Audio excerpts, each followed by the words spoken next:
ወመንፈስ ቅዱስ መጣ ወአዳነነ አለ። በእርሱ ፈቃድ አለ፣ በአባቱ ፈቃድ በመንፈስ ቅዱስም ፈቃድ መጥቶ አዳነን አለ። ምን አደረገን አለ? አይሰማም? አዳነን አለ። ስለዚህ ከምድር ብቅ ከሰማይ ዝቅ ብዬ በተሰቀልኩ ጊዜ በመስቀል ላይ የመዋሉ ምስጢር የእርሱ ፈቃድ ነው።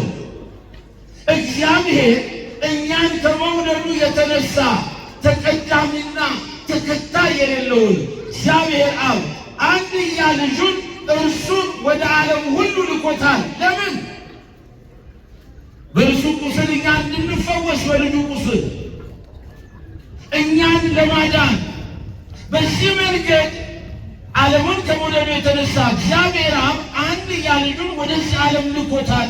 እንዲሁ ዓለሙን ወዶታልና በዮሐንስ ወንጌል ምዕራፍ 3 ቁጥር 16 እንደተጻፈው የተወደዳችሁ እግዚአብሔር ሰዎች፣ ስለዚህ ከምድር ብቅ ከሰማይ ዝቅ ብያለሁ። ከምድር ብቅ ከሰማይ ዝቅ ብዬ በተሰቀልኩ ጊዜ ሁሉ ወደ እኔ ስባለሁ አለ። እንግዲህ በዚህ ቅዱስ ቃል መሰረት ጌታችን አምላካችን መድኃኒታችን እርሱ ኢየሱስ ክርስቶስ ራሱ እንደገለጸውና ራሱ እንዳስተማረን በመስቀሉ የሰውን ልጅ ወደ ራሱ እንዳቀረበ ነው የሚናገረው። ሰው በበደሉና በኃጢአቱ ምክንያት ወገኖቼ ክርስቲያኖች፣ እኔና እናንተ ባልተገባ መንገድ ሕግ እግዚአብሔርን ጥሰናል። ከትእዛዝ እግዚአብሔር ውጭ ሆነናል። የመጀመሪያዎቹ የሰው ልጆች ተቀዳሚ ፍጥረት አባታችን አዳምና እናታችን ሔዋን ገነትን ያህል ርስት እግዚአብሔርን ያክል አባት ይዘው ሕጉን ጠብቀው መኖር ሲገባቸው በምስጋና በውዳሴ ተሞልተው፣ ነገር ግን በጠላት ምክርና በራሳቸው ፈቃድ የእግዚአብሔርን ሕግ ሻሩ። እግዚአብሔር አታድርጉ ያላቸውን አደረጉ። በሕይወት ከመኖር ይልቅ ሞትን መረጡ። የሰው ልጆች አዳምና ሔዋን የዕፀ በለሷን ፍሬ ቀጥፎ በሉ። ትእዛዝ ማፍረስ ነው፣ ሕግ መተላለፍ ነው፣ በደል መፈጸም ነው። ይሄ ደግሞ እግዚአብሔርን አሳዝኖታል። እግዚአብሔር ለዕፀ በለስ ቅጠል ወይንም ለእንጨቷ እሱ ግድ ኖሮት አይደለም። ራሱን የሰጠን አምላክ የስጦታዎች ሁሉ ባለቤት ነው። የስጦታዎች ሁሉ ባለቤት ነው። ግን የሚደንቀው በፈጣሪና በፍጡር መካከል፣ በገዢና በተገዢ መካከል በዚህ መንገድ በአባትና በልጅ መካከል ያለው ፍቅር መገለጫ ይሄን እንዳታደርጉ፣ ይሄን ዕፀ በለስ እንዳትበሉ፣ ከበላችሁ የሞት ትሞታላችሁ። ሕግ መተላለፍ ነው። በሉ። የበሉት ዕፀ በለስ ከገነት እንዲወጡ ምክንያት ሆናቸው። ጸጋቸው ተገፈፈ። ከክብር ከማይረጋቸው አልሰዋል። ከገነት ከርስታቸው ተሰደው ወጥተዋል። ወደ ጥልቁ ወደ ሲኦል ወደ ጨለማው ተጥለዋል። በመንጸፈ ደይን ውስጥ ወድቀዋል። ለ5500 ዘመን በዚህ የመከራ የፍዳ የኩነኔ የመርገምት ዘመን የሰው ልጅ አሳለፈ። ነገር ግን ይሄ የሰው ልጅ አጥፍቶ በድሎ የእግዚአብሔርን ልጅ ድምፅ ሰምቶ እግዚአብሔርን ሰምቶ በስመ አብ ወወልድ ወመንፈስ ቅዱስ አሐዱ አምላክ ዘላለም ሥላሴ። ቅዱስ አምላካችን እግዚአብሔር ሆይ እንደ ኃጢአታችን ብዛት እንደ ሰውነታችን ክፋት እንደ መተላለፋችን መጠን ሳትመለከት አስፈሪውን በኃጢአት በበደል በጥፋትና በርኩሰት የተመሰለውን የጨለማውን ሰዓት ከኛ ላይ ጥለህ በእውነትና በጽድቅ የተመሰለውን የብርሃኑን ሰዓት ለእኛ ሰጥተህ በዚህ መንገድ በልጅነት ጸጋ ውስጥ አክብረህ ነውራችንን በክብር ሸፍነህ በጽድቅ ሥራ የዘገየውን ማንነታችንን አፍጥነህ ዛሬ በመረጥከውና በወደድከው እኛን ሁሉ እንዲያግዘን እንዲራዳን እንዲያጽናናን ከመከራ ሥጋ ከመከራ ነፍስ እንዲታደገን ከክፉ ነገር ሁሉ እንዲጠብቀን ምልጃው ጠባቆቱም የማይለየንን መጋቤ ሐዲስ ዜናዊ ብስራት አብሳሬ ትስብእት ሊቀ መላእክት ቅዱስ ገብርኤልን ስለሰጠህንና በእሱ ወራዊ በዓሉ ላይ ተገኝተን በዚህ መንገድ ሕያውና ቅዱስ ዘላለማዊ ቃልን እንድንሰማ ስለፈቀድክልን ክብርና ምስጋና ለአንተ ይሁን። እግዚአብሔር ይመስገን። ክቡራን የዚሁ የካቴድራሉ የአስተዳደሩ ክፍል ሰራተኞች፣ አይንተ እግዚአብሔር አበው መነኮሳት፣ አባቶች ካህናት፣ ሊቃውንተ ቤተ ክርስቲያን፣ መምህራነ ወንጌል፣ የዝማሬው ጸጋ የተሰጠው ወንድማችን ዘማሪ ክብሮ፣ በዜማ ዕቃ እግዚአብሔርን እያገለገለች ያለ ወንድማችን ዘማሪ ዮሐንስ፣ እግዚአብሔር አምላካችን በልጅነት ጸጋ ክብሮ በሀብቱ ስቦ በረድኤት አቅርቦ የሊቀ መላእክት ቅዱስ ገብርኤልን ወርኃዊ በዓል በዚህ መንገድ አስባችሁ ይህን ታላቅ የሆነውን የሚበልጠውንና ንጽጽር የሌለውን ሰማያዊውንና ምድራዊውን በረከት የሚያሰጠውን ድንቅ የበረከቱን ስጦታ ለመቀበል በታቦተ ምጽዋት ፊት የተሰባሰባችሁ ማኅበራነ ምዕመናን ወምዕመናት፣ አባቶቼ፣ እናቶቼ፣ ወንድሞቼና እህቶቼ በሰማያዊቷ መንግሥት እግዚአብሔር እየመሰለ የሚናገርላችሁ ሕፃናት ሁላችሁም በልዑል እግዚአብሔር ስም እንደምን አደራችሁ? እንዴት አረፈዳችሁ? እንደምን ቆያችሁ? የጊዜያቱ ባለቤት አምላካችን መድኃኒታችን ኢየሱስ ክርስቶስ እንኳን ለብርሃነ መስቀሉ አደረሰን አደረሳችሁ። እናመስግን እግዚአብሔር። ከእግረ መስቀሉ ስር የተሰጠችን የኔና የእናንተ ሐዘናችን እንባ አባሽ እውነተኛዋ የደስታ መፍሰሻ የሚስጥር ሙዳይ የትንቢት መቅጃ እመ አምላክ ወላዲተ አምላክ ድንግል ማርያም በተሰጣት ሁሉ ጸጋ ምስጋና ይድረሳት። ሰማያውያኑ ሰራዊት ቅዱሳን መላእክት እግዚአብሔር በፊቱ ክብር ባለሟልነትን የሰጣቸው ቅዱሳን ነቢያት፣ ቅዱሳን ሐዋርያት፣ ቅዱሳን ጻድቃን፣ ሰማዕታት እንደየክብራቸው እንደየማዕረጋቸው መጠን ምስጋና ይድረሳቸው። እግዚአብሔር መንፈስ ቅዱስ ምስጢሩንና ጥበቡን ሁላችን ይግለጽልን። የሚፈታተንን ጥንተ ጠላት ዲያብሎስን በዕፀ ቅዱስ መስቀሉ ራሱን እያለ ቀጥቅጦ ከእግራችን ስር እንደጣልልን ዛሬም ይጣልልን። ሕያውና ቅዱስ ዘላለማዊ ቃሉን በልባችን ጽላት ያትምልን። ማን ያስተምረን? ማን ይምከረን? ማን ያጽናና? ማን ያሳርፈን? ከሥጋና ከደም የተለየ ውሸትና ትምክህት፣ ግብዝነት፣ የራስ ማንነት የሌለበትን ልናርፍ፣ ልንረጋጋ፣ ልንጽናና የምንችልበትን የተወደደውን ቃሉን ለሁላችንም እግዚአብሔር መንፈስ ቅዱስ ይስጠን። ጊዜው፣ ሰዓቱ፣ ወቅቱ፣ መታሰቢያነቱ የመስቀል ነው። እንግዲህ ይህ ሳምንት፣ ይህ ወቅት የሚነገረው ሁሉ በነገረ መስቀሉ ዙሪያ ነው። ከዚያ ውጪ ምንም ነገር የለም። በነገረ መስቀሉ ዙሪያ ደግሞ እግዚአብሔር መንፈስ ቅዱስ እኔንና እናንተን ያስተምረናል። ዛሬ ጌታችን መድኃኒታችን ኢየሱስ ክርስቶስ በዘመነ ሥጋዌው በመዋዕለ ስብከቱ ከተናገረው መሠረታዊው ሐሳብ መነሻ አድርገን ከአራቱ ወንጌላውያን አንዱ ምድቡ ከ12ቱ ሐዋርያት የሆነው ወንጌላዊው ሐዋርያው ቅዱስ ዮሐንስ ወልደ ነጎድጓድ እንደጻፈው ያንን እናያለን። ዮሐንስ ወንጌል በምዕራፍ 12 ቁጥር 32 ላይ እንዲህ ተብሎ የተነገረ ኃይለ ቃል አለ። የትምህርታችን ርዕስ ነው። እምከመ ተለአልኩ እምድር እስር ኩሎ ሀቤ አለ። ከምድር ብቅ ከሰማይ ዝቅ ብዬ በተሰቀልኩ ጊዜ ሁሉን ወደ እኔ እስባለሁ አለ። በጊዜው ጊዜ ይህን ቃል የተናገረው የዓለሙ መድህን የሆነው ወልደ አብ ወልደ ማርያም ከሦስቱ አካል አንዱ አካላዊ ቃል እግዚአብሔር ወልድ ከንጽሕተ ንጹሐን ከቅድስተ ቅዱሳን ከእማምላክ ከድንግል ማርያም ከሥጋዋ ሥጋ ከነፍሷ ነፍስ ነስቶ በአጭር ቁመት በጠባብ ደረት ሰው የሆነው አምላካችን እርሱ አምላክ የሆነው ሰው መድኃኔ ዓለም ኢየሱስ ክርስቶስ ነው። ለስም አጠራሩ ክብር ምስጋና ይድረሰው። አሜን። እምከመ ተላርኩ ምድር ስሕብ ኩሎ ሀቤ አለ። እስኪ ቃሉን ከኔ ጋር ትላላችሁ። ከምድር ብቅ በሉ እስኪ።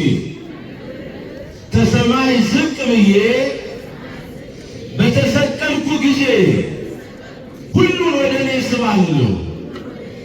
ተመልከቱ፣ ከምድር ብቅ ከሰማይ ዝቅ ብዬ በተሰቀልኩ ጊዜ ያለ በተሰቀልኩ ጊዜ የአምላካችን የመድኃኒታችን የኢየሱስ ክርስቶስ በቅዱስ መስቀል ላይ የመዋሉ ምስጢር አንድ የእርሱ ፈቃድ ነው፣ ሁለት የአባቱ ፈቃድ ነው፣ ከዚያም የባሕርዮቱ መንፈስ ቅዱስ ፈቃድ ነው። ይህንን ታላቁ የነገረ መለኮቱን ሊቅ እንዲሁም ደግሞ የእመቤታችን ምስጋና ውዳሴ የበዛለት ቅዱስ ኤፍሬም ሶርያዊው እንዳስቀመጠው ከምንም ነገር በላይ እስመ በፈቃዱ ወበስምረተ አቡሁ ወመንፈስ ቅዱስ መጻ ወአዳነነ አለ። በእርሱ ፈቃድ አለ፣ በአባቱ ፈቃድ በመንፈስ ቅዱስም ፈቃድ መጥቶ አዳነን አለ። ምን አደረግን አለ? አይሰማም? አዳነን አለ። ስለዚህ ከምድር ብቅ ከሰማይ ዝቅ ብዬ በተሰቀልኩ ጊዜ በመስቀል ላይ የመዋሉ ምስጢር የእርሱ ፈቃድ ነው። እግዚአብሔር እኛን ከመውደዱ የተነሳ ተቀዳሚና ተከታይ የሌለውን እግዚአብሔር አብ አንድያ ልጁን እርሱን ወደ ዓለም ሁሉ ልኮታል። ለምን? በእርሱ ቁስል እኛ እንድንፈወስ፣ በልጁ ቁስል እኛን ለማዳን በዚህ መንገድ ዓለሙን ከመውደዱ የተነሳ እግዚአብሔር አብ አንድያ ልጁን ወደዚህ ዓለም ልኮታል። እንዲሁ ዓለሙን ወዶታልና በዮሐንስ ወንጌል ምዕራፍ 3 ቁጥር 16 እንደተጻፈው የተወደዳችሁ ሁሉ እግዚአብሔር ሰዎች፣ ስለዚህ ከምድር ብቅ ከሰማይ ዝቅ ብያለሁ። ከምድር ብቅ ከሰማይ ዝቅ ብዬ በተሰቀልኩ ጊዜ ሁሉ ወደ እኔ ስባለሁ አለ። እንግዲህ በዚህ ቅዱስ ቃል መሰረት ጌታችን አምላካችን መድኃኒታችን እርሱ ኢየሱስ ክርስቶስ ራሱ እንደገለጸውና ራሱ እንዳስተማረ በመስቀሉ የሰውን ልጅ ወደ ራሱ እንዳቀረበ ነው የሚናገረው። ሰው በበደሉና በኃጢአቱ ምክንያት ወገኖቼ ክርስቲያኖች፣ እኔና እናንተ ባልተገባ መንገድ ሕግ እግዚአብሔርን ጥሰናል። ከትእዛዝ እግዚአብሔር ውጭ ሆነናል። የመጀመሪያዎቹ የሰው ልጆች ተቀዳሚ ፍጥረት አባታችን አዳምና እናታችን ሔዋን ገነትን ያህል ርስ እግዚአብሔርን ያክል አባት ይዘው ሕጉን ጠብቀው መኖር ሲገባቸው በምስጋና በውዳሴ ተሞልተው፣ ነገር ግን በጠላት ምክርና በራሳቸው ፈቃድ የእግዚአብሔርን ሕግ ሻሩ። እግዚአብሔር አታድርጉ ያላቸውን አደረጉ። በሕይወት ከመኖር ይልቅ ሞትን መረጡ የሰው ልጆች። አዳምና ሔዋን የዕፀ በለሷን ፍሬ ቀጥፎ በሉ። ትእዛዝ ማፍረስ ነው፣ ሕግ መተላለፍ ነው፣ በደል መፈጸም ነው። ይሄ ደግሞ እግዚአብሔርን አሳዝኖታል። እግዚአብሔር ለዕፀ በለስ ቅጠል ወይንም ለእንጨቷ እሱ ግድ ኖሮት አይደለም። ራሱን የሰጠን አምላክ የስጦታዎች ሁሉ ባለቤት ነው፣ የስጦታዎች ሁሉ ባለቤት ነው። ግን የሚደንቀው በፈጣሪና በፍጡር መካከል በገዢና በተገዢ መካከል በዚህ መንገድ በአባትና በልጅ መካከል ያለው ፍቅር መገለጫ ይሄን እንዳታደርጉ፣ ይሄን ዕፀ በለስ እንዳትበሉ፣ ከበላችሁ የሞት ሞት ትሞታላችሁ፣ ሕግ መተላለፍ ነው በሉ። የበሉት ዕፀ በለስ ከገነት እንዲወጡ ምክንያት ሆናቸው። ጸጋቸው ተገፈፈ፣ ከክብር ከማይረጋቸው አንሰዋል፣ ከገነት ከርስታቸው ተሰደው ወጥተዋል፣ ወደ ጥልቁ ወደ ሲኦል ወደ ጨለማው ተጥለዋል፣ በመንጸፈ ደይን ውስጥ ወድቀዋል። ለ5500 ዘመን በዚህ የመከራ የፍዳ የኩነኔ የመርገምት ዘመን የሰው ልጅ አሳለፈ። ነገር ግን ይሄ የሰው ልጅ አጥፍቶ በድሎ የእግዚአብሔርን ልጅ ድምፅ ሰምቶ እግዚአብሔርን ሰምቶ በዛ ሰዓት በገነት ቁጥቋጦ ውስጥ ተደበቀ አዳም። እንግዲህ የእግዚአብሔር የማዳኑ ፍቅር የጀመረው ገነት ነው። የሚነልቀው እኮ አዳም የእግዚአብሔርን ድምፅ ሲሰማ ተሸሸገ ይልና ሔዋን ደግሞ በበላችው ቅጠል አገለደመች። መተፋፈር ተጀመረ። እርስ በራስ በቅጠሉ አገድመው መደበቅ ጀመሩ። ያን ጊዜ እግዚአብሔር አዳም ልጄት ያለው አለ። ይህ ፍቅር እኮ ነው። ዛሬም በኃጢአት ውስጥ ባለንበት ሰዓት፣ በመተላለፍ ውስጥ ባለንበት ሰዓት ለእግዚአብሔር የማይመች ማንነት ይዘን ራሳችንን በምንገልጥበት ሰዓት ላይ እንደውም በኃጢአት ምሽግ ውስጥ ሆነን ተደብቀን ሳለ እግዚአብሔር መለኮታዊ ጥበቃው ይበልጥ ወደኛ ይመጣል። መለኮታዊ ጥበቃው ያውም ልጄ ወዴት ነው ያለው በሞት አፋፍ ውስጥ ነው። ስለዚህ ና ውጣ ይላል እግዚአብሔር። ፍለጋው ዛሬም አላቋረጥም። እግዚአብሔር ወገኖች የት ናችሁ? የት ነሽ ይላል እግዚአብሔር። ዛሬም በዚህ መንገድ ነው የሚደንቅ ነው። ስለዚህ የእግዚአብሔር የማዳኑ ጅማሬ እዚያ ተጀምሯል። የት ነው ያለኸው እኮ ድምፅህን በሰማሁበት ሰዓት ተሸሸኩ እንዳለው አዳም፣ ዛሬ ደግሞ የእግዚአብሔርን ድምፅ ለመስማት በመሸሸግ ያለን ብዙዎች አሉ። የመጀመሪያው በራሳችን ማንነት ውስጥ ተሸሽገናል። እንደ ሀብት በሀብታችን ውስጥ የተሸሸግን ሰዎች አለን። እንደ እውቀት በእውቀታችን ውስጥ የተሸሸግን ሰዎች አለን። እንደ ኃይለኝነት በጉልበታችን የተሸሸግን ሰዎች አለን። ሁሉ ከኛ መስሎ ያ መዝሙረኛው ልበ አምላክ ቅዱስ ዳዊት እንኳን ጉልበቴ ሆይ በጣም እወድሃለሁ አፈቅርሃለሁ ያለ ጉልበቴ ያለው ኃይል የሆነውን ብርታት የሆነውን እግዚአብሔርን ነው። ዛሬ ግን እኛ በራሳችን የራሳችን ማንነት ያለን እየመሰለን በራሳችን ነው ስም በምንም በቃ የምንነግደው። እግዚአብሔር ፍለጋዋል። አዳም ድምፅን ሰምቼ ተሸሸኩኛል። የተሸሸገበትንም ምክንያት ተናገረ። አታድርግ የተባለውን ስላደረገ ይህ ሁሉ መከራ እንደመጣበት። ነገር ግን እግዚአብሔር ፍጠረኝ ሳይለው የፈጠረውን አዳምን ከገነት ከርስቱ ወጥቶ ከአባቱ ከእግዚአብሔር ተለይቶ እንዲኖር አልፈቀደምና ከሰማይ ሰማያት ወልጄ ከልጅ ልጅ ተወልጄ አድናለሁ በሚለው በተስፋው ቃል መሰረት በገባለት ቃል ኪዳን ይኸውና በዚህ መንገድ ቅድም እንዳልነው አዳም ሔዋንም ከዚህ ከእግዚአብሔር ሕግና ሥርዓት ሲለዩ ጸቡ ከአንድ ከፈጣሪያቸው ጋር ብቻ አልነበረም። እግዚአብሔር ከፈጠረው ፍጥረታት ሁሉ ጋር አዳምና ሔዋን ተጣሉ። ስለዚህ የሰው ልጅ በዚህ መንገድ ከፍጥረቱ ተለየ። ከፈጣሪው ከእግዚአብሔርና ከፍጥረቱ ከቅዱሳን መላእክቱ ተለይቷል። የሚደንቅ ነው። ከመላእክቱ ተለይቷል። አሁን አዳምና ሔዋን ያልተለዩበት ነገር አልነበረም፣ ተለይተዋል። ስለዚህ የሰው ልጅ በብቸኝነት ሕይወት ውስጥ በሲኦል በጨለማ ውስጥ ይሰቃይ ነበር ለ5500 ዘመን። ነገር ግን የተስፋው ቃል አለ። ለዚህ ነው መድኃኔ ዓለም ኢየሱስ ክርስቶስ በዘመነ ስጋዌው ወዋለ ስብከቱ እምከመ ተላልኩ ምድር ስብ ሁሉ ሀቤ እነሆ ከምድር ብቅ ከሰማይ ዝቅ ብዬ በተሰቀልኩ ጊዜ አለና ሁሉን ወደ እኔ ስባለሁ። አሁን የራቀው ይቀርባል። አሁን የጠፋው ይመለሳል። አሁን የወደቀው ይነሳል። የተራበችዋ ነፍስ ጠግባለች። ያዘነችዋ ነፍስ ጽናናለች። በጨለማ ውስጥ ያለችዋ ነፍስ በሚያስደንቀው ብርሃን ውስጥ ተመልታ እንድትመላለስ ይሆንላታል። ከዚህ በኋላ መለያየት የለም፣ አንድነት ነው። ይህንን ነው። ስለዚህ ይሄ ቅዱስ ቃል አምላካችን መድኃኒታችን ኢየሱስ ክርስቶስ በዘመነ ስጋዌው ወዋለ ስብከቱ የተናገረው ቃል ነው።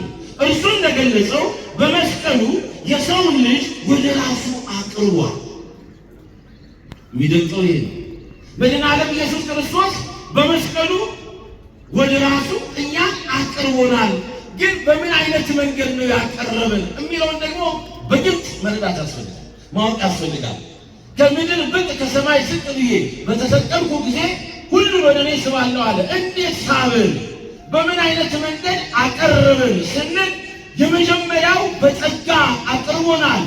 ጸጋ ልዩ ስጦታ ነው። ከሰው ያልሆነ ከእግዚአብሔር ብቻ የምናገኘው ስጦታ ምን ይባላል? ጸጋ። በጉልበት፣ በስልጣን፣ በእውቀት፣ በማንነት የማንወስደው እግዚአብሔር ወዶና ፈቅዶ የሚሰጠን ውድ ስጦታ የጸጋ ስጦታ ነው። የሰው ልጅም ያጣው ይሄ የተሰጠውን የጸጋ ልጅነቱን ነው። የሰጠንን የጸጋ ልጅነት ራሱ መልሶታል። ስለዚህ ወደ እርሱ አቀርቦናል ሲሉ ወንጌላዊ ይህን ሲጽፍ በጸጋ አቀረብን። በጸጋው ጸጋው ልዩ ልዩ ነው። ነገር ግን የሰው ልጅ ያጣው የልጅነት ጸጋ ነውና በልጅነት ጸጋ አቀርቦናል። አቀረበን አለ። በምን? የራቁትን ሁሉ ወደ እኔ እስባለሁ አለ። ሁሉን ወደ እኔ እስባለሁ፣ ሁሉን ወደ እኔ እስባለሁ። ይደንቃል እኮ ነው። ለዘመጻሐቤ ይሰድዱ እያወጡ አፋ እንዳለው ነው እኮ። ወደ እኔ የሚመጣውን ማንም ወደ ውጭ አውጥቶ ሊጥለው ይችላል? አይችልም። ወደ እኔ የሚመጣውን ማንም ወደ ውጭ አውጥቶ አይጥለውም ማለት። ስለዚህ በጸጋው አቀረበ። ሌላው በሀብት አቀረበን። የሰው ልጅ ሀብት አጥቷል። ምናልባት ዛሬ እኛ ሀብት ብለን የምንጠራው በዚህ በምድራዊው የአኗኗር ዘይቤያችን ውስጥ የምንገልጸውና የምንናገረውን ሀብት ሊሆን ይችላል።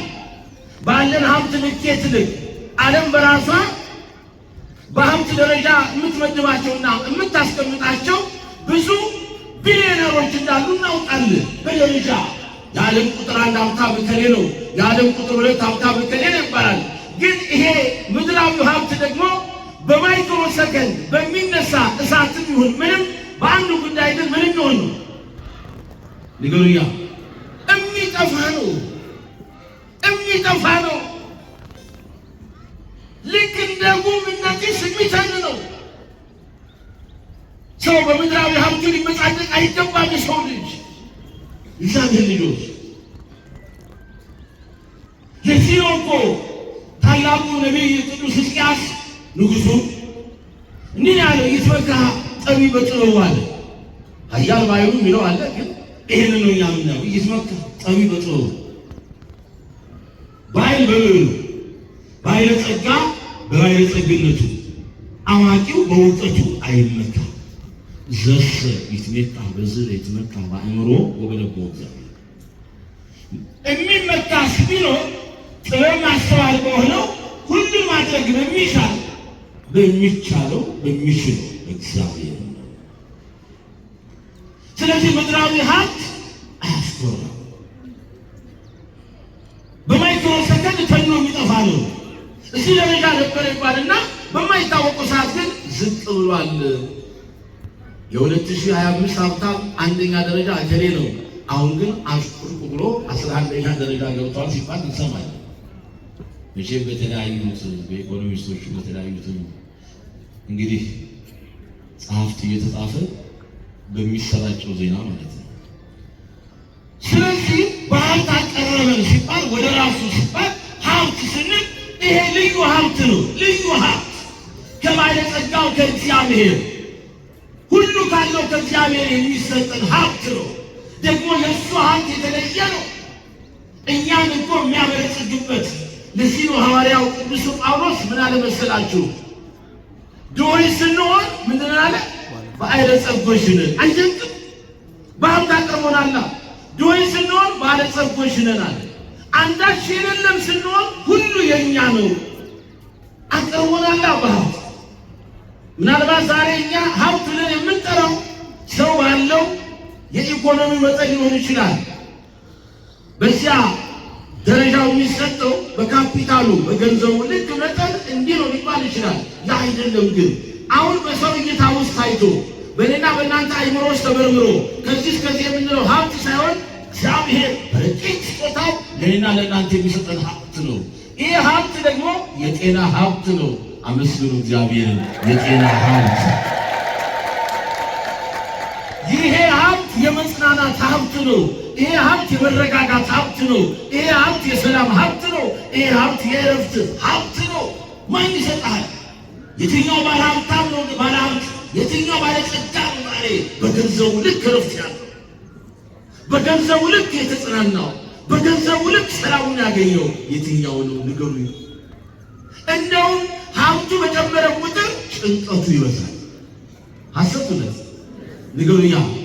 ሀብቱ ሲመጣ ምን ይበዛል? ጭንቀቱ፣ አለማረፉ፣ አለመረጋጋቱ ይመጣል። ነገር ግን ለዚህ ነው ሐዋርያው ቅዱስ ጳውሎስ ለመንፈስ ቅዱስ ልጁ ለጢሞቴዎስ እንዲህ አለው፣ ከምንም ነገር በላይ እግዚአብሔርን ከመምሰል የበለጠ ማትረፊያ መንገድ ስለሌለ ያለኝ ይበቃኛል እበላለሁ። ያለኝ በቃ ማትረፍ እግዚአብሔር ስለሆነ ዛሬ ታዲያ እኔ ከምድር ብቅ ከሰማይ ዝቅ ብዬ በተሰቀልኩ ጊዜ ሁሉን ወደ እኔ ስባለሁ አለ። በሀብቱ ስሆናል። ጤናው ከእርሱ፣ ሰላሙ ከእርሱ፣ ፈውሱ ከእርሱ፣ እረፍቱ ከእርሱ፣ ሕፃናቱ ከእርሱ። ኑና በእኔ እረፉ አምላካችሁን የሚቻለውን በወቁ ስለሚል በዚህ ሁሉ እየሳበን ነው። የአምላካችንን የሀብቱን ስጦታና መጠን እንዲህ ነው ብለን አንዘረዝረው። እኛን ግን በዚህ መንገድ እየባረከን ነው። እስባለሁ አለ በሀብት፣ ወደ እኔ እስባለሁ አለ በልጅነት፣ ወደ እኔ እስባለሁ አለ በልዩ መንፈሳዊነት፣ ወደ ራሱ እንዳቀረበ የሚናገር ምስጢር ነው። ለዚህ ነው ከመተላአልኩ እምድር እስህብ ሁሎ ሀቤ፣ ከምድር ብቅ ከሰማይ ዝቅ ብዬ በተሰቀልኩ ጊዜ ሁሉን ወደ እኔ ምን አደርጋለሁ? ንገሩኛ። እስባለሁ በጸጋው በሀብቱ በሰጠን በልጅነት በልዩ መንፈሳዊ ማንነት ውስጥ ወደ ራሱ ስቦናል። ክብር ምስጋና ለአምላካችን ለመድኃኒታችን ለኢየሱስ ክርስቶስ ነው። ይህንኑ ሊቁ ሲናገር በኪዳኑ ጸሎት ላይ በመስቀልከ አቅረብከነ ሀባቡከ ብሎ ያመጣዋል። እያችን በመስቀልከ አቅረብከነ ሀባቡከ፣ በመስቀልህ በፈጸምከው መስዋዕትነት አለ ቤዛነት ወደ ባህሪ አባትህ ወደ እግዚአብሔር አቀረብከን አለ። አንተ በመስቀል ላይ በቆረስከው ሥጋ ባፈሰስከው ደም በተቀበልከው መከራ በዚህ መንገድ እርቃንህን እንደ ፍየል ብራና ሌጦ ከምድር ከፍ ከሰማይ ዝቅ ብለህ ክንድ ከስንዝር ተሰቅለህ በዚህ መንገድ ሁሉን ማድረግ በምችልበት መለኮታዊ ኃይልህ ስለ ሰው ልጆች ፍቅር ብለህ ሁሉ ተቀብለሃል። በዚህ መንገድ አንተ በከፈልከው መስዋዕትነት በመስቀል አቅረብከን። መስቀል ማቅረቢያ ነው፣ ማራቂ አይደለም። መስቀል የሚያለያይ አይደለም፣ አንድ የሚያደርግ ነው። መስቀል ሁከት ብጥብጥን ሁሉ የሚያርቅ ነው። ሰላም መረጋጋትን የሚያመጣ ነው። መስቀል ፍርሃትን የሚያስወግድ ነው። ድንጋጤን የሚያስወግድ ነው። ሞት የሚደረግጥበት ነው። ቀላያት የሚሰነጣጠቁበት ነው። ማይበላት ሁሉ ጸጥ የሚሉበት ነው። እኛም በልዩ ረፍትና ሰላማዊነት ራሳችን የምንገልጥበት ልክ ገና ስንነሳ ከእንቅልፋችን በስመ አብ ወወልድ ወመንፈስ ቅዱስ አሐዱ አምላክ አሜን። አምላኬ ሆይ ይህችን አስፈሪዋን ሌሊት አሳለፍከኝና ደግሞ ለዚህ ለብርሃኑ አደረስከኝ። ማንኝ እኔ ስራም ስጀምር ኃይል ብርታቱ ነኝ፣ አቅም ሁነኝ። አቤት መጀመሪያው መስቀል ነው። ስንጨርስም ኃይል ሆነ ብርታት ሆነ ጥበብ ሆነ እንድጨርስ አደረግከኝ መስቀል ነው። ስለዚህ በመስቀል ካቀረብከን ሀባቡከ በመስቀል በፈጸምከው መስዋዕትነት ቤዛነት ወደ ባህሪ አባትህ ወደ እግዚአብሔር አቀረብከናልና ከእርሱ እርቅንና ሰላምን እንድናገኝ አደረገን አለ። ክብር ምስጋና ለስሙ አጠራሩ ይሁን። ከእርሱ እርቅንና ሰላምን እንድናገኝ ንገሩኛ አደረገን። እርቅንና ሰላም አስተውሉ።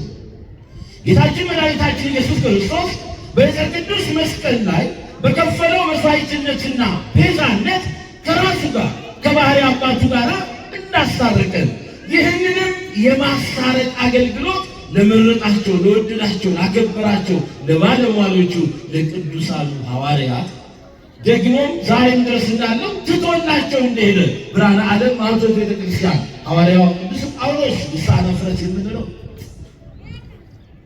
አንደበተ ሽቱ የምንለው መዓዛው የሚጣፍጥ ከአንደበቱ የሚፈሰው የሕይወት መዓዛ ቃል በዚህ በሁለተኛ ቆሮንቶስ በምዕራፍ 5 ቁጥር 18 እስከ 20 ላይ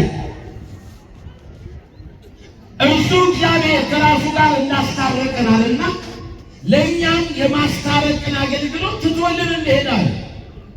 ምናልባት ብዙዎቹ ዛሬ አልገባቸው። የአምላካችን የመድኃኒታችን የኢየሱስ ክርስቶስ በመስቀል ላይ የመዋሉ ምስጢር ራሱ የበደለው የሰው ልጅ ነው። እርሱ ግን የሰው ልጆቹ ሁሉ በደል ተሸክሞ በመስቀል ላይ ውሏል። በዳዩ የሰው ልጅ ነው መቀጣት ያለበት። አምላካችን ግን ስለኛ በደል ደቋል፣ ቆስሏል። ስለኛ መተላለፍ በመስቀል ላይ ውሎልናል። የእርግማኑን መስቀል የበረከት አድርጎታል። የጥፋት መቀጣጫ መስቀሉን ለድህነት አድርጎታል። ይሄንን ነው የምናየው። በዚህ መንገድ አምላካችን መድኃኒታችን ኢየሱስ ክርስቶስ በራሱ መስዋዕትነት የሚደንቀው ይሄ እኮ ነው። መስዋዕቱ ራሱ ነው አለ ዮሐንስ አፈወርቅ። የመስዋዕቱ ሰውም ራሱ ነው፣ የመስዋዕቱ ተቀባይም ራሱ ነው። በዚህ መንገድ አማናዊው አለ ዘላለማዊው እውነተኛው ሊቀ ካህናት እሱ ኢየሱስ ክርስቶስ በመስቀል ላይ በከፈለው ቤዛነት ከራሱ ጋር አስታረቀን። ሁለተኛ ቆሮንቶስ ምዕራፍ 5 ቁጥር 18 እስከ 20 ይህንን የማስታረቅ አገልግሎት ለእኛም ትቶልን ሄዳለ ቅዱስ ጳውሎስ። ዛሬ ቅዱሳን ነቢያት፣ ሐዋርያት፣ ጻድቃን፣ ሰማዕታት፣ መላእክቱን ከእነዚህ ሁሉ ክብሯ ልዩ የሆነውን ምርጧን ንጽሕት ቅድስት በዘላለማዊት ድንግልና የጸናችውን ወላዲተ አምላክን የምንማጸነው ተሰጣቸው በአማላጅነት ሐዋርያው ቅዱስ ጳውሎስ የማስታረቅን አገልግሎት እሱ ከራሱ ጋር በመስቀል ላይ እንዳስታረቀን ይህን አገልግሎት ለእኛም ትቶልን ሄደ ይላል። ዛሬ ደግሞ ያልገባቸው ኢየሱስ አማላጅ ነው ይላል። ስላልተረዱ ስላልገባቸው ከማን ጋር ነው የሚያማልደው እሱ? ይህንን የማስታረቅ አገልግሎት አንድ ጊዜ በመስቀል ላይ ገልጾ ሄዷል። በማያዳግም መልኩ ዳግም በማያስፈልገው ምን ሌላ ለወሊዱ መስዋዕት ድግግሞሽ የበዛበት ኃይል ያነሰው አቅም ያነሰው ያ መስዋዕት አልፏል። መስዋዕት ወሪት መስዋዕት ወንጌል ተተክቷል። እግዚአብሔር ይላል አስተው።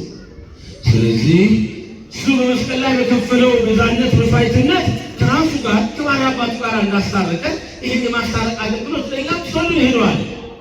ለቅዱሳን ሐዋርያቱ እንደገለጸው ታዲያ ምን እናድርግ ሲባል ወበእንተዝ ንሕነ ሰማዕቱ ለዚህ ነገር ዛሬ ይሄንን እውነት ይዞ የማይመሰክር ክርስቲያን እሱ በራሱ ጥያቄ ምልክት ውስጥ ነው የሚገባው።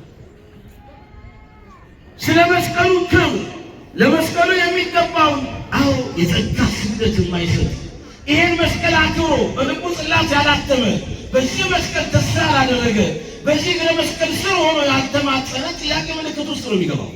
እኛ ግን ወበእንተዝ ንሕነ ሰማዕቱ ለዚህ ነገር ሁላችንም ጆሮአችን ለሰማው ዓይናችን ላየው ለዚህ ነገር ምንድነን? ምስክሮች ነን። እስኪ በሉ ለዚህ ነገር በሉ ለዕፀ ቅዱስ መስቀሉ በሉ ምስክሮች ነን። ለሁሉ ክልኤቱ ፍጡራን ስብሐተ ፈጣሪ ይደልዎሙ ክብር እስመ ተአረዩ ወክብሮሙ ይላል። ለሁሉ ክልኤቱ ፍጡራን ለእነዚህ ለሁለቱ ፍጡራን አለ ልክ ለአምላክ የሚገባውን ክብር ምስጋና እነርሱም የምስጋና ክብር ይገባቸዋል። እስመ ተአረዩ ወክብሮሙ በክብር ተካክለውታል። ይሄ ማለት ምን ማለት ነው? ለዕፀ ቅዱስ መስቀሉና ለእመቤታችን ለድንግል ማርያም እንዴት ነው የምንለው? እኛ አይደለንም። እርሱ በራሱ ክብሩ ምስጋናው የአምልኮ ነው። ለአምላካችን ለመድኃኒታችን ለኢየሱስ ክርስቶስ የምንሰጠው ምስጋና የአምልኮ ምስጋና ነው። ለሁሉ ክልኤቱ ፍጡራን ስብሐተ ፈጣሪ ይደልዎሙ ክብር። አሁን ይሄንን ያልገባቸው ጥራዝ ነጠቆች በላቸው የፊደል መዳመጫ ያላገኛቸው ከሊቃውንቱ እግር ስር ያልቀጸሉ ጆሮአቸው ብቻ ከሚወረወር ቃላት የጠገበ ብስለት የጎደላቸው እችን ያነሱና የታድሶ መናፍቃን ማለት ነው። ዝም ብሎ ለሁለቱ ፍጥረት ሰባት ፈጣሪ ደግሞ መስመታ ይወዱ ማለት ነው። ለነዚህ ለሁለቱ ፍጥረት እንዴት ፈጣሪ የሚመሰገንበት ክብር ለመስቀሉ ለማርያም እንዴት ይሰጣል ይላሉ። ይሄ እኮ እነሱ እንዲመሰገኑ የተደረገው በጸጋ። መጀመሪያ አንድ ነገር እንነጋገር። መስቀል ምናችን ነው? አቤት። እሺ መስቀል ኃይላችን ነው። ሌላስ መስቀል ምናችን ነው? ምናችን ነው? ቤዛችን ነው። ድንግል ማርያም ለኛ ምናችን ናት? እናታችን ናት። መስቀሉ ቤዛ ነው። እሷስ ማን ትባላለች? ቤዛዊተ ንገሩኛ። ቤዛዊተ መስቀሉ ምናችን ነው? እመቤታችን ለኛ ምናችን ናት? ቤዛ ነች። መስቀሉ ቤዛ ነው። እየሰማችሁ ነው? የቤዛነት ሚስጥር ያልገባቸው ብዙዎች አሉ። ቤዛ ነው ወላዲተ አምላክ ከእንጨት ሁሉ ተመርጦ ለአምላካችን ለመድኃኒታችን ለኢየሱስ ክርስቶስ እኛን ለማዳን ቤዛ የሆነው መስቀሉ ዕፀ ቅዱስ መስቀሉ ነው። ለቤዛነት አያችሁ፣ ለአምላክ ዙፋን ለመሆን ተላልፎ በዚያ የተተከለው ዕፀ ቅዱስ መስቀሉ ነው። የጌታ ዙፋኑ የሆነው ከ6 ሰዓት እስከ 9 ሰዓት ለ3 ሰዓታት ያክል ጌታ ዙፋኑ አድርጎ የተቀመጠበት ምኑን ነው? መስቀሉን ነው። መስቀሉ ተመርጦ ለጌታ ዙፋን ሆኗል። ለማዳን የጌታ እኛን ለማዳን መድኃኒዓለም እኛን ለማዳን ለቤዛነት ድንግል ማርያም ቤዛችን ነው። ከሰው ሁሉ ተመርጣ ለአምላክ እናትነት የእግዚአብሔርን ሐሳብ ከማንም በላይ በመረዳት እሷን የሚተካከላት ስለሌለ ቤዛዊተ ዓለም በቃ እናት በመሆን ለመዳናችን ምክንያት ነው። ለሁለቱ ፍጡራን ምስጋና ይገባቸዋል። እንደማን? በባህሪው ምስጉን እግዚአብሔር ነው። ለእነሱ ደግሞ ለዕፀ ቅዱስ መስቀሉ ለወላዲተ አምላክ ለድንግል ማርያም ምስጋና ይገባቸዋል። እሱ እንደሚመሰገንበት እነሱ ይመሰገናሉ። የምናመሰግናቸው ግን በጸጋ ነው። ስለዚህ ለመስቀሉ ይሄን መስቀል እናመሰግናለን ሲልቁ ዝም ብሎ አይደለም። በዚህ መንገድ ነው። አሁን ለዚህ ነገር እኛ ምስክሮች ነው። መስቀል ኃይላችን ነው ለሚለው መስቀል ጽናችን ነው። መስቀል ቤዛችን ነው። መስቀል የነፍሳችን መዳኛ ነው። ለመስቀሉ የሚገባው ለሥጋው ስግደት እንሰግዳለን፣ ክብር እንሰጣለን። ይሄ መስቀል በነገሮቻችን ሁሉ ውስጥ ይገለጻል፣ አይለየንም። ለዚህ ነገር እኛ ምስክሮች ነን። ለዚህ ነው ሊቁ ምን አለ መሰላችሁ? ቅዱስ ያሬድ ነቢያት ቀደሙ አእምሮ፣ ሐዋርያት ሰበኩ ሚስጥሮ፣ ዕንባቆም ነቢይ ዘአንከረ እግሮ፣ እሌኒ ንግሥት አሰረት መስቀሉ እያለ ይህን ቃል ያመጣዋል። ነቢያት እግዚአብሔር መንፈስ ቅዱስ በገለጸላቸው ድንቅ ሚስጥር አስቀድመው ነገረ መስቀሉ ተረድተውታል። የሚደንቀኝ ነቢያት በእግዚአብሔር መንፈስ ቅዱስ ሚስጥር ገላጭነት ነገረ መስቀሉ ተረድተዋል አለ። ነገረ መስቀሉ የተረዱበትን መንገድ ደግሞ እንዴት ተረዱት? ነቢያት ስንል የነቢያት ሁሉ የትንቢታቸው ዋና ዓላማ ወልደ አብ ወልደ ማርያም ጌታችን አምላካችን መድኃኒታችን ኢየሱስ ክርስቶስ በሕማመ መስቀል ወይንም በሞተ መስቀል ዓለምን ሁሉ እንደሚያድን ወልደ አብ ወልደ ማርያም እርሱ ኢየሱስ ክርስቶስ በሕማመ መስቀል በመስቀሉ ሞት ወይንም በሞተ መስቀል ዓለምን ሁሉ እንደሚያድን በገለጹት ትንቢት ለምሳሌ መዝሙረኛው ልበ አምላክ ቅዱስ ዳዊት ነቢያት ቀደሙ አእምሮ ያለውን ነው። ነቢያት አስቀድመው ከሦስቱ አካል አንዱ አካላዊ ቃል እግዚአብሔር ወልድ ወልደ አብ ወልደ ማርያም እርሱ ኢየሱስ ክርስቶስ ከድንግል ማርያም በነሳው ሥጋ በመስቀል ላይ ተሰቅሎ እኛን እንደሚያድነን ይሄንን አስቀድመው በትንቢት ገልጸውታል። ወአብቆሙ ትእምርተ ለእለ ይፈርሁተ ከመ ያምስጡ ገጸ ወይድሃሙ ፍቁራን በዳዊት መዝሙር 59 ቁጥር 4 ላይ ለሚፈሩ ምልክትን ሰጣቸዋልና ከቀስት ፊት ያመጡ ዘንድ ትንቢት ነው። ለሚፈሩ ሕግን ትእዛዝን ለሚጠብቁ አባትነትን ሁሉ ለሚይዙ ለነሱ ምልክትን ሰጣቸው። ለሚፈሩ ከቀስት ፊት ያመልጡ ዘንድ አመጡ።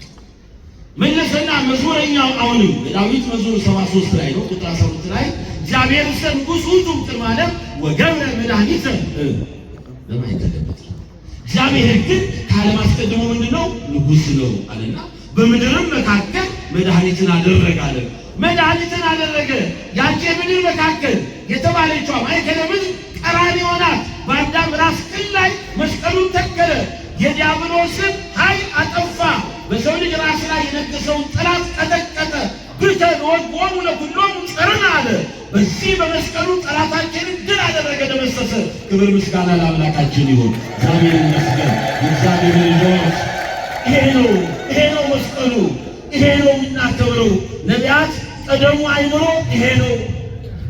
መዝሙር ደግሞ ነቢየ እግዚአብሔር ቅዱስ ኢሳይያስ በትንቢቱ ምዕራፍ 53 ቁጥር 4-5 ላይ በእውነት የእኛ እንደው እንደተቀበለ ሕመማችን እንደተሸከመ እንደተጨነቀ በእውነት እንደተጨነቀ እንደተሰቃየ ነገር ግን ያ ሁሉ መከራ እሱ በዝምታ እንደተቀበለ በእርሱ ቁስል እኛ እንደተፈወስን እርሱ ስለኛ ደቀቀ ቆሰለ፣ ለእኛ ደግሞ ፈውስ መድኃኒት ሆነን።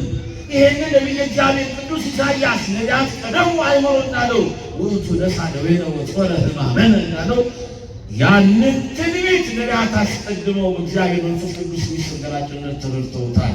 ትንቢተ ኢሳይያስ 53 ቁጥር 4-5 ሐዋርያትን የስብከታቸው ማዕከል ያደረጉት ራስን ያደረጉት መደምደሚያም ያደረጉት መስቀል ነው። ወንእሰ ንሰብክ ክርስቶስ ዘተሰቅለ አለ ቅዱስ ጳውሎስ። ደስ ይላል። ምን ማለት ነው? ሐዋርያትም ለስብከታቸው ራስ ማዕከል መደምደሚያ ያደረጉት መስቀሉ ነው። ወንእሰ ንሰብክ ክርስቶስ ዘተሰቅለ፣ እኛስ የተሰቀለውን ክርስቶስ ኢየሱስን ምን እናደርጋለን? ታዲያ ስብከቷ ክርስቶስ ነው። ምን ስላደረገላት? ስለሞተላት፣ ስላዳናት፣ ስለተቤዣት፣ ስለታደጋት፣ በደሙ ፈሳሽነት ኃጢአቷን ሁሉ ስላለጻላት፣ ቁስሏን ፈውሷል፣ ከውድቀት አንስቷታል፣ ሞቷን በሕይወት ቀይሮላታል። ስለዚህ እቺ ቅድስት ቤተክርስቲያን ስብከቷ የተሰቀለውን ክርስቶስ ነው። የሞተልኝ አዳነኝ። ዛሬ ደግሞ እነንቶን የመጡና ጌታን ተቀበል ስላንተ ሞቷል ይላል። በየፊርማታው እየመጣ ሐሰት ነው እውነት ነው? ሐዋርያ ወንእሰ ንሰብክ ክርስቶስ ዘተሰቅለ እያለ እኛስ የተሰቀለውን ክርስቶስ ኢየሱስን እንሰብካለን። እስቲ እቺ ቤተክርስቲያን ጉልላቷ ላይ ያለው እኮ መስቀል ነው። ስሪቷ መስቀል ነው። ሁለንተናዋ መስቀል ነው። አገልግሎታ ሁሉ በመስቀል ነው። ሲጀመርም ሲደመደምም እኔና እናንተ መስቀል ነን። እግራችንን ገጥመን እጃችንን ብንዘረጋ መስቀል ነው የምንሰራው። እንኳን እኛ ፍጥረት ሁሉ መስቀል ይሰራሉ። እነዚህ በሰማይ የሚኖሩትን ተመልከቷቸው። ክንፋቸውን ዘርግተው አሞራም ሆኖ ወፉ ሲበር መስቀል ሰርቶ ነው። መስቀል የማይገለጽበት ፍጥረት የት ነው ያለው? ይሄ ለሚፈሩ ምልክትን ሰጣቸው። በዚህ በመስቀሉ ምልክትነት እግዚአብሔርን የፈሩ ደጋግ ነገሥታት መጽሐፍ ቅዱስ ታሪክ ውስጥ ጠላቶቻቸውን ድል አድርገውበታል የእግዚአብሔር ልጆች። ስለዚህ በዚህ በአንደኛ ቆሮንቶስ ምዕራፍ 1 ቁጥር 23 ላይ ወንእሰ ንሰብክ ክርስቶስ ዘተሰቅለ፣ እኛስ የተሰቀለውን ክርስቶስ ኢየሱስን እንሰብካለን። ወዳጄ አትሞኝ፣ ወዳጄ አትሞኝ። ይህች ሐዋርያዊቷ ኦርቶዶክሳዊት ተዋሕዶ ቤተክርስቲያን ስብከቷ የሞተላትን ክርስቶስን ነው። እሱ ደሙን ያፈሰሰበትን ሥጋውን የቆረሰበትን መስቀሉ ነው የምታከብረው። አባት የተገደለበትን ጥይት እንዴት አንተ ሽጉጥ፣ አባት የተገደለበትን ሽጉጥ እንዴት አንተ መልሰህ ታከብራለህ ይላል። የማይሆን ሎጂክ እያመጣ አያችሁ። አባት ተተኩሶ የተገደለበትን ሽጉጥ እንደ ማክበር ማለት እኮ ነው መስቀልን ማክበር ይላል። ሽጉጡና መስቀሉ አንድ አይደለም ወዳጅ። ይሄ ምሳሌ ሊሆን አይችልም። ይሄ በዚህ መስቀል የተገደለው ክርስቶስ ሳይሆን በዚህ መስቀል የተገደለው ጠላት ዲያብሎስና ሰራዊቱ አጋንንት ናቸው። ደስ ይበላቸው። ሌላ አይደለም። ይሄ መስቀል ራሱን እያለ ቀጥቅጦ ያጠፋው የዲያብሎስን ነው። የዘንዶውን ራስ ነው ቀጥቅጦ ያጠፋው ይሄ መስቀል። የማንንም አይደለም። ይሄ መስቀል እኔና እናንተ የዳንበት ነው።